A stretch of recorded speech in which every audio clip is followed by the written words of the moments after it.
Alright guys, welcome to The Bridge. We talk crypto, but not only crypto. We are almost in December, and in this video I'm gonna try to give you the most honest perspective I can on the crypto market, like removing all the biases without the emotional baggage, because we have a lot of things going on, and today we will try to create the clearest overview that is possible currently, because right now we are in a really huge fog. We cannot make precise predictions. We can only step back and analyze a few possible paths. Okay, we just had a really violent correction and fear is actually super high. Some people think we might already be in a bear market, and honestly, yeah, it kinda makes sense that Bitcoin could have topped back in October in terms of cycle timing. And that would mean we are heading into a long bear market without having an alt season for the first time ever. And yeah, that's frightening. But the thing is, this scenario is possible, but bear market or not, it is a lagging indicator. You only know you are in a bear market after the damage are done, like months after. You cannot predict that we are entering in a bear market. The real question that we should ask ourselves is Bitcoin still following its classic 4-year cycle, or is it mainly following the liquidity cycle, the business cycle? Okay, let's take a look at this. Historically, those two were aligned. Like the 4-year cycle is happening at the same time as the business cycle. But now, because of COVID, because of many things, they are not. So this is the business cycle. It moves in phases. Here is the ISM. This thing is really great because it basically shows you the future health of the economy. It is made by asking producers, how are your orders? Do you have any traction or not? They answer yes, no, and we have this index. Above 50 means expansion of economy, below 50 means contraction. And Bitcoin, if you watch closely, has always made its top when the ISM goes back above 50. Right now, the ISM has been under 50 for the longest time, since 1950, since its creation, which means the economy is seriously compressed. And that mostly tells us that the liquidity cycle is super delayed. We have to accept that because of 2021, because of the war, because of tariffs. Bitcoin also follows copper and the dollar. Copper is huge for the economy. When it goes up, the economy is usually heating up. Bitcoin follows copper. It tops when copper tops. And right now, we have zero confirmation of a copper top. And take a look at that. In green, you have the dollar. In blue, you have Bitcoin. Okay, this part is super interesting when you overlay Bitcoin. Every single time Bitcoin tops, what's coming next? The dollar breaks upward. That's, for me, the biggest bear market signal. Every time we have a dollar's breakout, we go into a bear market because the business cycle is resetting and the Fed tightens things up. The dollar gains value because, well,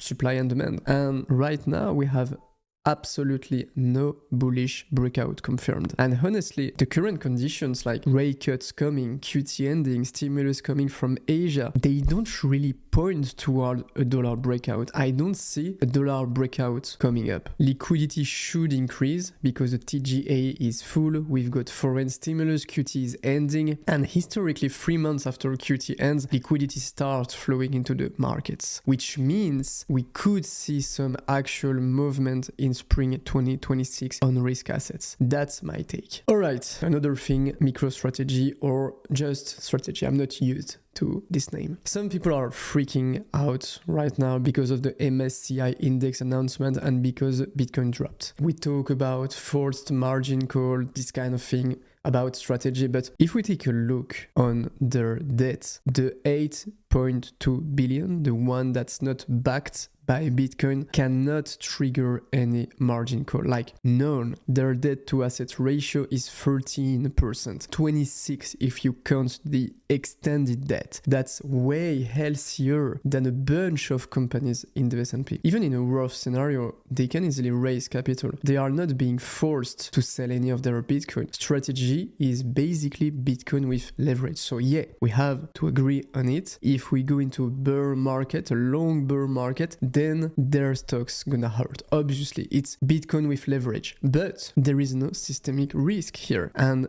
they have nothing to repay before September 2027 anyway, so don't fall in the noise about strategy. Okay guys, some mantras to keep in mind. The era of 20x on any random altcoins is done. Like, it's over. And you've gotta keep a few mantras in mind. First, keep a cash cushion for everyday life. Only invest what you can lose. Follow very few news sources. Avoid the noise. You should not watch what's happening on the market every single day. That's absolutely useless unless you are a daily trader. Put at least 70% of your portfolio into blue chips, Bitcoin, ETH, Sol, Tau. Keep cash for real corrections, like bloody corrections. Take profits regularly when things go up. Don't get lost in indicator noise. Stay aligned with your long-term profile. Bitcoin is gonna be worth more in 10-15 years, and having a long-term bag lowers your stress a lot. And even with all the uncertainty right now, I am still sticking to my 2026 thesis. There is a ton of stimulus coming, and it will create big moves if liquidity starts flowing again. Okay guys, that's the part about crypto. I hope you can understand everything. Sorry for my big French accent. I'm trying to improve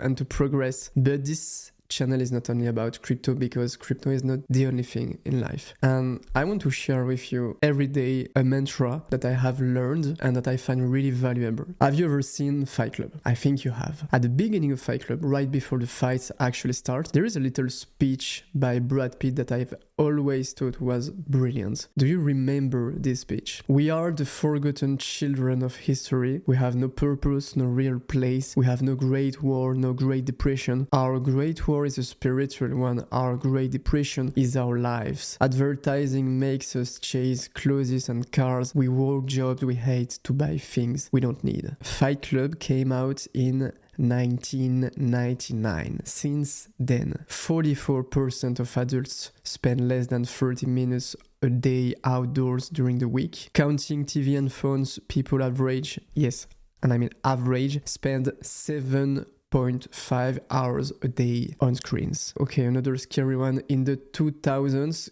kids spent about 2 hours a day outside on average. Now it's between 4 and 7 minutes. 31% of the population gets zero exercise. In 2000, when Fight Club came out, 30% of the population was overweight. Now it's 53%, and the obesity rate has tripled. And guess what? In 2000, the depression rate was 10%. Now it's 20%. This good old Brad Pitt was right. We are living through a massive decline in our lives. We work jobs we don't like. We come home, binge Netflix, order Uber Eats, scroll and trade meme coins, and we complain when our investment drops. But in 25 years, the people who get sucked into this spiral are going to become zombies, and the consequences will be brutal. We need to get out of this. This is our spiritual crisis, and we have to win it. The question is, how do we win? We win by going to extremes. Quit all social media. Spend at least 1 hour a day outside. Do way more exercise. Set yourself hard things to do. We have to do hard things. Never postpone a project.